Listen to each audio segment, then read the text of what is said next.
আসসালামু আলাইকুম। হিন্দুবাদের প্রতি নমস্কার, অন্যান্য জাতির প্রতি রইল আন্তরিকভাবে ধন্যবাদ।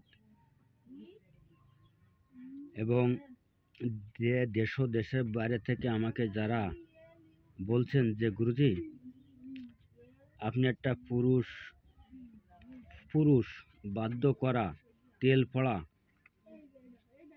বশীকরণ মন্ত্র দেন, তা আমি আজকে আপনাদের মাঝে উন্মুক্ত করে দিচ্ছি পুরুষ বাধ্য করা তেল পড়া বশীকরণ মন্ত্র।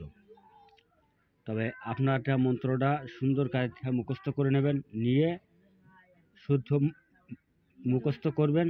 শনিবার, মঙ্গলবার, অমাবস্যা, পূর্ণিমা, সূর্যগ্রহণ এবং যদি তা না পান তাহলে রোববার, বৃহস্পতিবার বাদে যে কোনো দিন আপনারা ফাঁকা জায়গায় বসে, নিঝুম জায়গায় বসে আপনারা এই মন্ত্রটা মুখস্থ করবেন। এবং এটা সিদ্ধি করা লাগবে না, এটা গুরুবিদ্যা। এটা সিদ্ধি করার কোনো প্রয়োজন নেই, এটা গুরুবিদ্যা। তা আপনারা কে কোন জেলার থেকে করতেছেন আমাকে কমেন্টে জানাবেন দয়া করে। এবং আমার ভিডিওটা যদি আপনাদের কাছে ভালো লাগে বেশি বেশি করে লাইক করবেন, শেয়ার করবেন, কমেন্ট করবেন। এবং আমি আজকে যে মন্ত্রটা আপনাদের মাঝে আমি দিতে যাচ্ছি পুরুষ বাধ্য করা তেল পড়া বশীকরণ মন্ত্র। তবে দেখেন, যারা কবিরাজি শিখতেছেন তারাও করতে পারবেন, এবং যাদের পুরুষ স্ত্রীর কথা শোনে না তারাও করতে পারবেন। যাদের পুরুষ স্ত্রীর কথা শোনে না বা স্ত্রীর বাধ্যকতা কোনো কথা শুনতে চায় না তারাও করতে পারবে। এবং মহিলা পুরুষ দুজনই করতে পারবে। তবে এইটা শুধু পুরুষ বশীকরণ, এইটা শুধু পুরুষ বশীকরণ। একজন কবিরাজ আমার এই বিদ্যা দিয়ে তেল ভরে দেবে।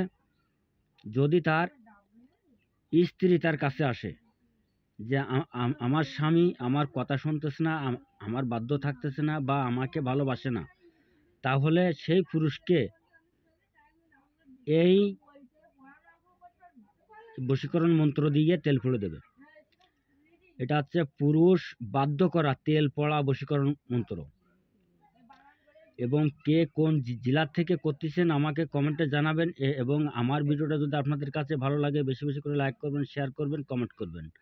আর আমার থেকে যদি ব্যক্তিগত কেউ কোনো গুরুবিদ্যা শিখতে চান, শিখে নিজে শক্ত হয়ে কাজ করতে চান, তাহলে আমার বাড়ি আসার ঠিকানা বাংলাদেশ, খুলনা জেলা, 4 নম্বর খন্নি ইউনিয়ন। আমার নাম রিয়াদ কবিরাজ। আপনারা দয়া করে, আমি সম্পূর্ণ নিয়ম সহ দিচ্ছি, আপনারা কাজ করুন। কাজ করে কে কোন জেলা থেকে করতেছেন আমাকে কমেন্টে জানাবেন। তবে এই আজকে যে বিদ্যাটা দিচ্ছি এই বিদ্যাটা যারা 5 জনকে শেয়ার করে দেবে তাদের জন্য অনুমতি প্রযোজ্য করা থাকলো। যারা 5 জনকে শেয়ার করে দেবে তাদের জন্য অনুমতি প্রযোজ্য করা থাকলো। আর যারা দিবে না তাদের কোনো অনুমতি প্রযোজ্য করা থাকলো না। তারটা গুরুর সাথে কথা বলবে এবং গুরুর সাথে কথা বলে নিয়ম জেনে নেবে।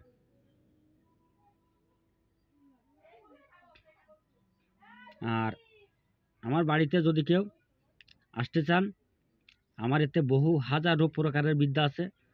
আমি আপনাদের এর থেকে ফটোকপি করে দিয়ে দেবো, আপনারা নিয়ে গিয়ে কাজকর্ম করবেন। আল্লাহ হাফেজ, ধন্যবাদ। সকলেই ভালো থাকেন, সুস্থ থাকেন। আপনারা স্ক্রিনশট দিয়ে নেন।